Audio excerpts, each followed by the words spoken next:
This is the Charlie Fisher Radio Show here from Buffalo Wild Wings in Macomb. Great crowd on hand here again. Thanks so much, guys, and thanks so much for those watching on live TV on UTV. Scott Kornberg and head coach Charlie Fisher. This is presented by our good friends at the Brown Shoe Fit Company. Coach Fisher, this was a fun one this Saturday against Indiana State. We'll kind of get through some of the bigger moments of the game, of course. How did you like the way your team responded, first of all, coming off of the conference opening loss against South Dakota State? Well, there's no doubt our intent was good, and we practiced very well all week. I felt like we were really ready to go. Homecoming is always a little concerning because of the distractions. A lot of people back on campus, a lot of things that can pull your players in a lot of different directions. But, we didn't start as fast as I'd hoped. I didn't think we played out very good offensively in the first quarter. Once we started getting rhythm, we played very well. I thought our defense came out and set the tone early, but we responded at the end as a championship team should, and we found a way to get it done in the end. And the Leathernecks are 4-1 on the season, 1-1 in conference play. We have a big show coming up. Luke Otto will join us in a little bit. He's a really, really interesting guy. Of course, we want to hear from you as well. You can tweet in any of your questions. We've got a couple already. We've got a great crowd on hand here, so if any of you guys want to come up and ask a question for Coach Fisher, for Luke, we'll welcome you guys up in the third segment of our show, so keep that in mind as well. But you mentioned the defense holding early on. In the first half, Sean McGuire then runs one in from 11 yards out. That ties the game at 7-7. And then you get kind of a weird play with Robert Tanyan catching one and then running it off two deflections, 65 yards, which leads right into Lance Lenore's 68-yard touchdown catch on your first play from scrimmage. 11:18 to go here in the second quarter. Sycamores lead by 7. 1st and 10 for Western on the right hash of their own 32, right to left.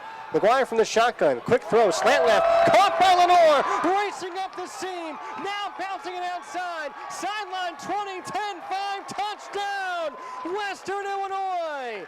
Indiana State goes one play, and the Leathernecks say anything you can do, we can do better after a 65-yard touchdown to Robert Tanyan. How about 68 yards from Sean McGuire to Lance Lenore, and the Leathernecks an extra point away from tying again with 11:07 to go in the second. So your defense, you mentioned, kind of held down the fort early on, and your offense sort of picks it up in that second quarter. Can you talk about Sean McGuire, gets that touchdown run, then obviously this slant play really kind of broke things open for Lance Lenore, yet another touchdown in his career, and he's just 15 away from becoming the Missouri Valley Football Conference's all-time leading receiver.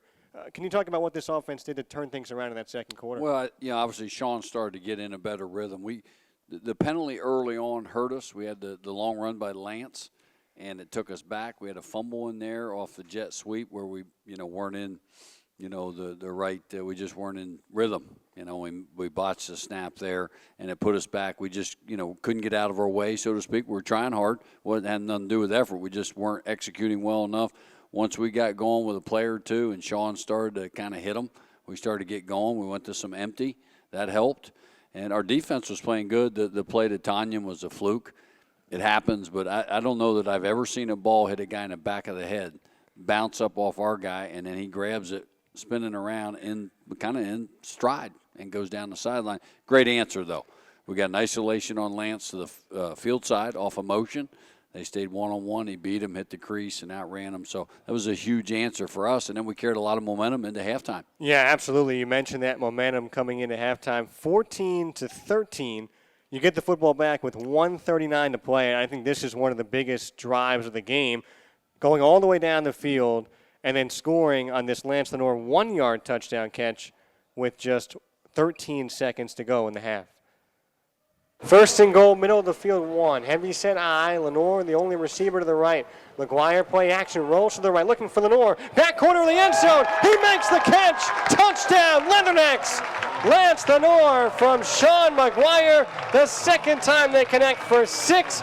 And Western has their first lead of the game, 19-14, with 13 seconds to go in the half. 2-minute drill. Can you take us through that one? We work on it all the time. So as a head coach or an offensive guy, you want to see that drill executed, and we spent a lot of time on it. Many times in practice, it's a lot harder against our guys. They're used to seeing our sets and everything, but ran to perfection.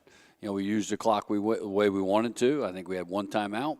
We were able to use that right exactly as is. We used all the plays that we wanted to use, executed it at the end. So good feeling to see us go. I see 8 plays, 79 yards, a minute 26. You couldn't draw it up any better than that. Yeah, you left 13 seconds on the clock there. That worked out pretty well. You are a guy who loves quarterback play, and you stand by Sean McGuire, who's done an excellent job this year. You keep a whole binder of some of the things you've discovered about the quarterback position. Who's the guy you really like to have Sean watch, or who you like to emulate, or who you like your quarterbacks to emulate when running the 2-minute drill? Well, you know, it's hard to beat Aaron Rodgers. You know, I mean, he's fantastic. Joe Montana was probably at the top of the list of that. I mean, he was unbelievable. Marino, I could go on and on. So many guys are really good at that. The best ones always are. They just get in rhythm quick, and they find check downs. They're able to just keep the ball moving down the field. And Sean did a great job of it. He did a great job with protection on the line of scrimmage, making the Mike IDs. Of course, how could we forget about Tom Brady and how he is? I mean, there's a handful of guys that are elite at this. And to be at the high end of quarterback play, you got to be able to command the line of scrimmage. You got to be able to get in good plays, make Mike IDs, change protection. That list could go on and on. But, you know, I've learned a lot over the years just from trial and error, being around it, coaching it. And, you know, it's fun to see when it's done right. It was done right at the end of that first half. Into the second half we go. Steve McShane, he's back again, continuing another great season, or his first great season here as a sophomore. 2-yard touchdown run makes it 27-14 in the third quarter. Second and goal, left hash of the 2. I formation, Ackland the wide out to the right. McGuire hands off to McShane, sprinting ahead for the touchdown. Steve McShane from 2 yards out, 26-14. Western Illinois, they lead with 8:24 to go in the third. 8:24 to go in the third, and then we talked about sort of a crazy play in the second quarter, which ended up in a 65-yard touchdown for Indiana State. The Sycamores had a wild run of 3 touchdowns in about 3 minutes in that third quarter right after this touchdown from Steve McShane. What happened there, and what did you say to your team to get them back into the football game? Well, I think here's kind of sequence. We went in at halftime. I said, you know, we're starting to get control of this game, and we should play better, and we need to play better. So let's get a 3 and out. Let's get the ball and drive it and score, and let's really take total control of this game. And both scenarios played out exactly how we talked about. 3 and out, get the ball, 10 plays, 65 yards, touchdown. Seemingly we're in control. I never like to chase the point. It always bothers me. We miss an extra point early. That point always hangs in the back of your brain, and it just changes the dynamic of the score. And everything flipped through our special teams. We weren't very good on special teams. We'd been fantastic all year. We weren't very good Saturday. It nearly cost us. And, you know, what happened when Lance got run into by Stacy. Stacy kind of lost spatial awareness of where he was. He was trying to look up a block. He runs into him. The ball's on the ground. Boom, just like that, the game turned. It's probably what makes the game special. It doesn't make it easy for me, though. You know, when the momentum changes and you can feel it on the sideline, they started to get a little bit of life because they were close to where we could have knocked them out, I think. But credit to them. They battled, they took advantage of the mistake, and turned the game around. Well, that's a good football team over there in Indiana State. 35-27, so it swings from 27-14 Western to 35-27. Indiana State, you come marching down the field again, and I think this is a really interesting play. Sean McGuire rolls left. He comes back to the right. He's chased by all kinds of players by Indiana State and kind of lost one to your running back in the back corner of the end zone, Jamie Gilmore, who comes down with a catch, who's really had a nice season here, his first year in Macomb. Here's that play from McGuire to Gilmore. Indiana State up by 8. McGuire in the shotgun, trips left, Gilmore to his right. Third and goal, right hash of the 9. McGuire, straight drop back. Indiana State rushes 3. Looking over the middle, looking left, flush left. Now flush to the right, looking right. Still looking in the back of the end zone, floats it up, jump ball! It is no signal yet. Touchdown! Touchdown! Jamie Gilmore on the jump ball. He comes down with it, and Western Illinois needs 2 to tie. Gilmore from 9 yards out. 35-33, 14:46 remaining. That's a heck of a play from Jamie Gilmore, and I think something that goes unlooked is Sean McGuire bought, I mean, that's a 38-second clip we just played, literally about 10 seconds for himself to be able to make that throw and finally wear down the coverage. Yeah, and he fooled Doc Cody, too, along the way, didn't he? Huh? He did run it. But, he worked left, he worked right, looked like Fran Tarkington. He rolled out to the right, got outside the numbers. I really think he was really looking up Zeke LaShore, who was coming across the back. Jamie poached it right in front of him, went up and took it. He was ahead of him. It's hard to say. But, Jamie did a great job of coming down with the balls. I've said this, Jamie Gilmore, fantastic teammate. And he's been a great compliment to our running backs. He's unselfish. Jamie's a young man I recruited at Miami, Ohio. And he's a good player. I said that in preseason camp. He came in here. He fit right in. He had a very good camp, hampered by a hamstring injury all throughout camp after the first week. And really, you're starting to see him kind of get back in the flow really since Northern Illinois. He started to get in the flow. He's played very, very well. Made some big catches for us. The screen pass really to start the 2-minute drive where he split them and got about 11 yards. And then that catch, obviously was maybe the turning point of the whole game. Yeah, 3 minutes later, Nathan Knuppman hits a 41-yard field goal. Those last 10 minutes, sort of a back and forth. Indiana State, at the end of the football game, we asked you this after the game.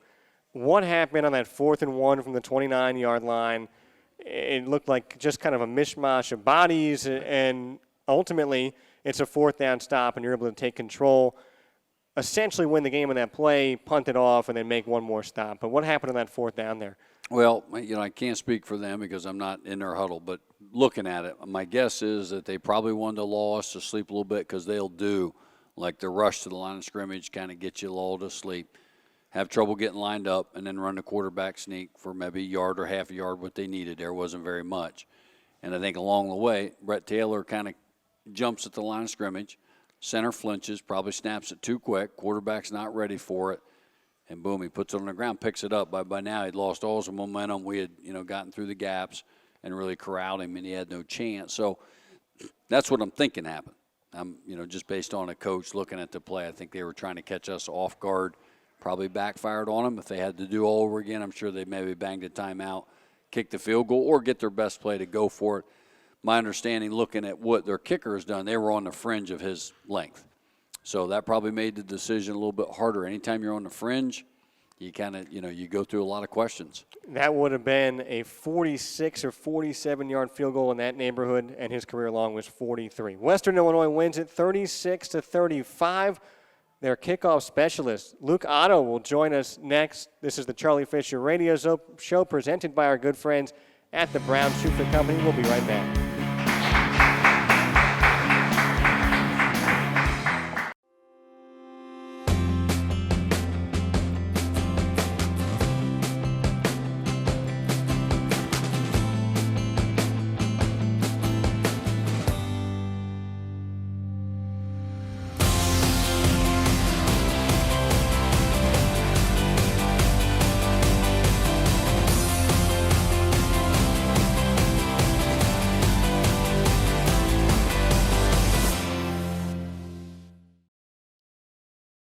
At Western, my professors challenged me academically.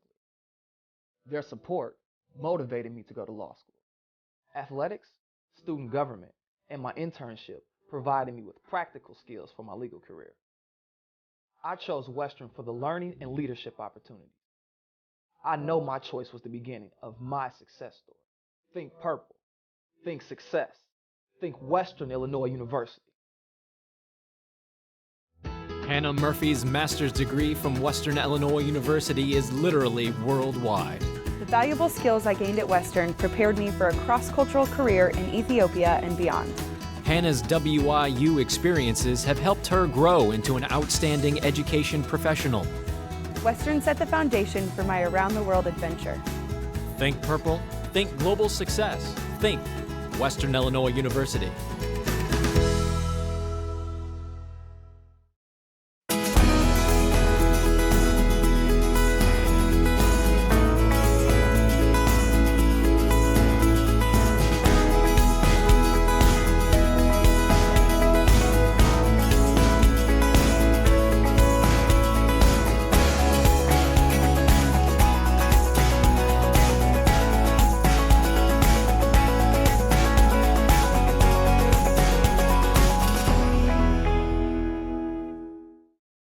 Welcome back to the Charlie Fisher Radio Show, presented by our good friends at the Brown Shufit Company. We have Luke Otto joining us right now, Western Illinois' junior kickoff specialist from Normal, Illinois, the backyard of Illinois State. First of all, thanks so much for coming on. This has been, I think, for you, a really, really fun season. It's been a great team to be on, and I think a big coming out party for you. You've already got 15 touchbacks this year.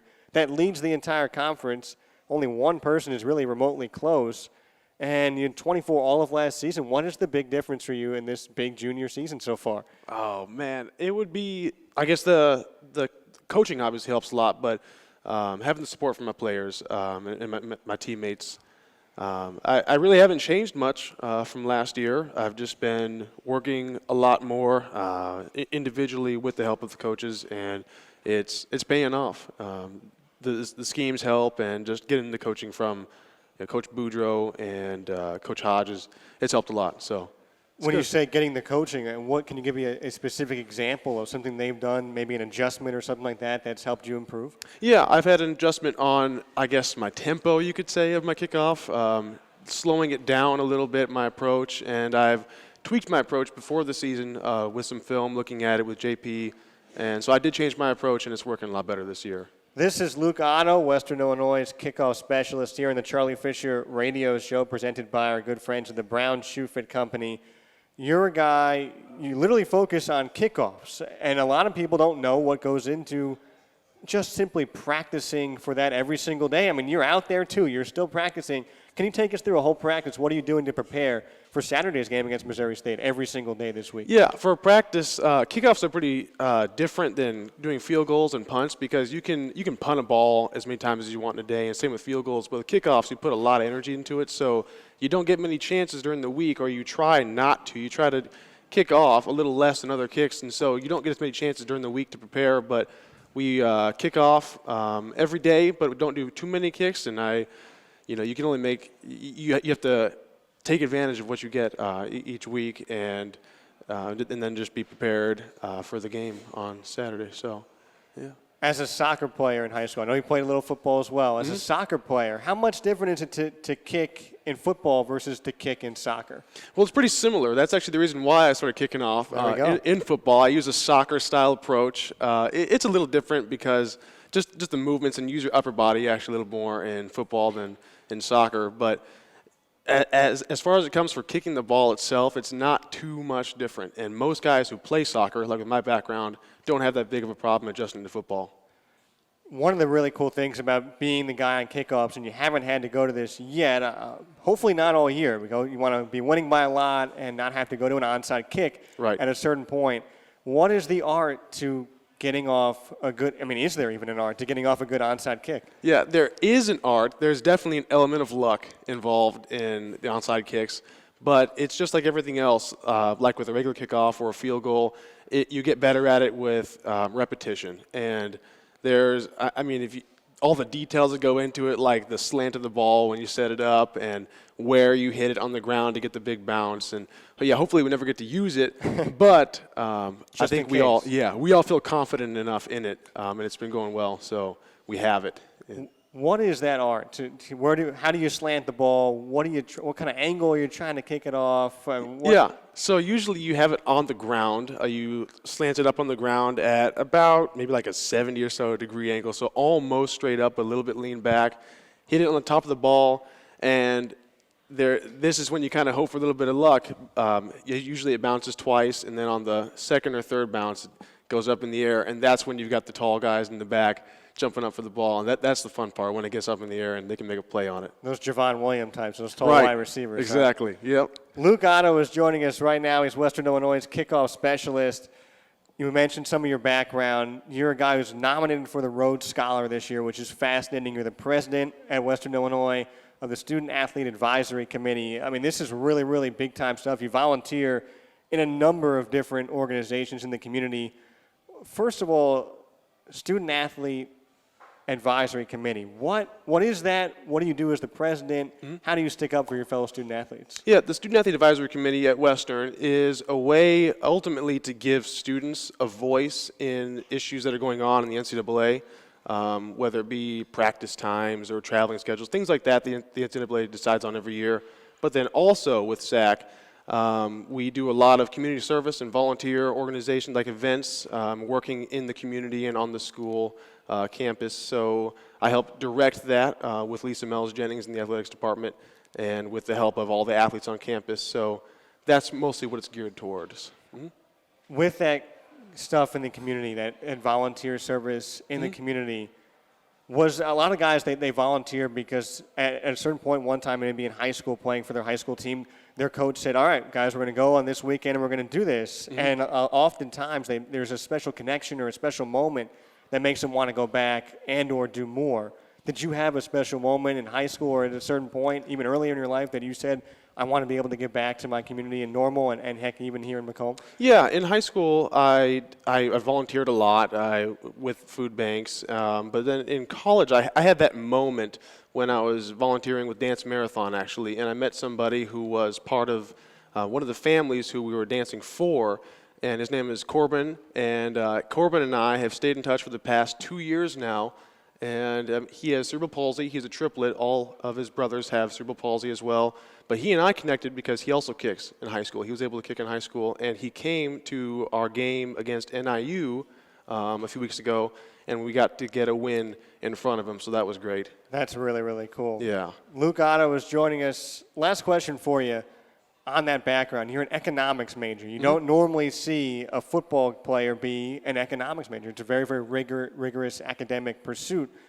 Why economics, and what are you trying to pursue maybe once your football career is over? I chose economics early on because I was unsure of what I wanted to become or what I wanted to do in the business industry. But with it, I've taken some finance classes, and I've chosen to specialize in finance. And so with my economics degree, what I hope to go into is either commercial or investment banking out on the East Coast, work for a large bank. I find that interesting, so I'd like to do that. I wouldn't know. I've heard the East Coast is a nice place to be. Luke Otto, thank you so much for your time. Appreciate it. Best of luck the rest of the season. Thank you.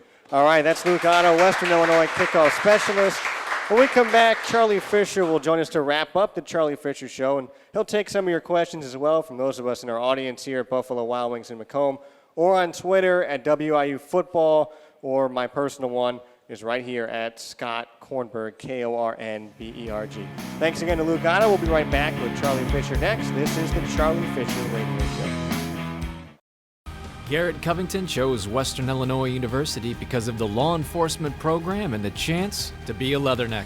Western has one of the best law enforcement programs in the nation, and I get to play the game I love. Whether I go pro or I go to law school, because of Western, I would take my success to another level. I am a success story. I am a Leatherneck. Think purple, think success. Think Western Illinois University.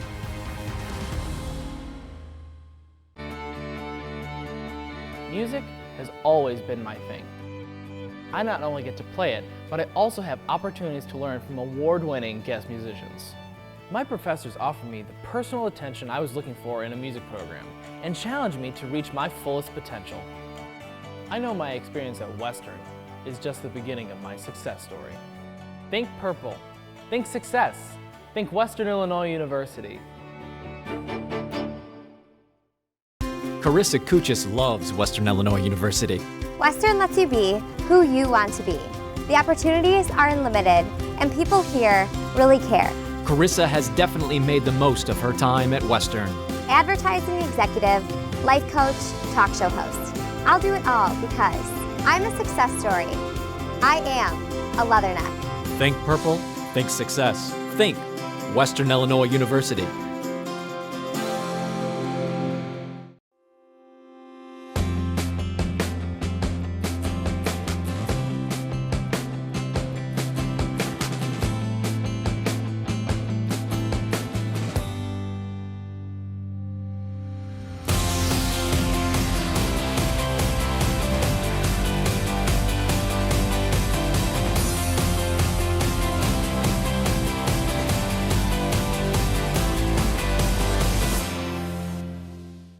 Welcome back to the Charlie Fisher Radio Show here at Buffalo Wild Wings in Macomb. Literally every single Monday, 6 to 6:30. Another great crowd here today. We hope to see you all again every single Monday. for that and for the crowd here, another good one today, we want to raffle off a T-shirt. Can you do the honors, Coach Oh, Fisher? absolutely. We got to. Let's see here. What do we got here? Dave Ard. Dave Ard. T-shirt. Thanks for Congratulations. being here, Dave. Big wave in the back. I like it. All right, so we got that one down. We've also got a couple questions from our audience. First on Twitter from @JDeYoung, who asks, when he played football, plays were numbers like 121, 928. What is the most hip play call you have in your playbook? Well, 121 and 928 sounds like the wing T, if I'm not mistaken, because that's how they used to name their plays in that. Ours is a little bit different than that. Ours is a little bit more pro style, but most everything is name association or concept association with your passing game. One might be like gun right trip 61 bun OPEC. All right, so bun is the strong side of the formation. OPEC would be a two-man route on the backside. Running game is all name association. So you'd like this: Sarah and Sally. That's the power. Girls' names. All right, Sarah to the right, Sally to the left. It allows you to have easy communication on the line of scrimmage. All we got to do is say, hey, right, Sarah, and you know what's going on. Okay, so we have a lot of ways to get it. We have shocker pass. That's one that is kind of unique. That's a trick play, so to speak. We got a lot of different ones, though. I've had some long names, some real long names. The first one you said is a long name. I don't know if I can remember that one. So. Yeah, sure you can. Gun right trip 61 OPEC. Gun right trip 61 OPEC. When you're designing a play, where do you get your inspiration to just draw something up and say, all right, we're gonna implement this one, we're gonna use this one? And where does that inspiration come from? Well, it's all based on what they're doing. The quarters team, too deep, post safety, whatever it might be. And generally your reads in the pass game are either going to be based on the coverage, right or left, depending on what they're giving you, or a right to left or left to right read, where it's a full field read and you're going all the way across the field, trying to get from one end to the other. So your protection has to hold up. But what Sean has done a good job, and where most quarterbacks struggle early on, is being able to put their eyes in the right place. And that's where you got to be able to identify coverage through the weak safety, where he rotates, where he goes strong or weak. That determines where you throw the ball. Or if it's right to left or left to right based on strength, then will he put his eyes in the right place. And the other day, if you watch critically, Sean did a great job numerous times of manipulating the safety with his eyes, particularly when he threw the Lance down to the 1 yard line on the 2-minute drive. He pinned the weak safety on the hash to where he could throw the seam post on the right-hand side, and he put it in a good spot, actually, so Lance didn't get blown up by the backside safety. So he's coming. He's learning. Last question for you on that note. For Sean, in his headset or when he's looking on the sideline, how many plays are you giving him? What are you maybe doing on the sideline to maybe tip an opponent off what you're trying to do? And what does he do with the line of scrimmage if he doesn't like what he sees? That's easy. He's going to get a signal from Coach Elliott. Basically, it's going to correlate to the numbers on his wristband. It's very hard to know our signal system. It's kind of like a third base coach. Mm-hmm. You have to know what he's hitting on his body to get to each play. We may have 200 plays on his wristband, and they would correlate to left and right hash. He's going to flip it open and read it off, get us to the line, go through his cadence. It could be a quick cadence, could be a dummy cadence to help tip off what he's looking at. And if he wants to change the play, we got a live color. And then basically if he can get to anything he wants, really. But if it was, if he used gold or red or yellow, whatever the live color would be, that would basically, if he said gold Sarah, we'd get to the power. Gold race would get us to the draw. And he can kind of move in and out. We could gold a protection and give a hand signal for a route. So a lot of ways to handle it. He's got the keys to the car. We train him during the week. We train him throughout every day, throughout his career. And then that's why experience in this system helps him manipulate the line of scrimmage to get himself in and out of trouble. He's 7-2 in his career, and he's 4-1 this season. Western Illinois plays at Missouri State at 2 o'clock Central Time on Saturday. Coverage begins at 1:30 on the Leatherneck Sports Network from Springfield. Coach Fisher, thanks so much for coming on. Always. I appreciate it.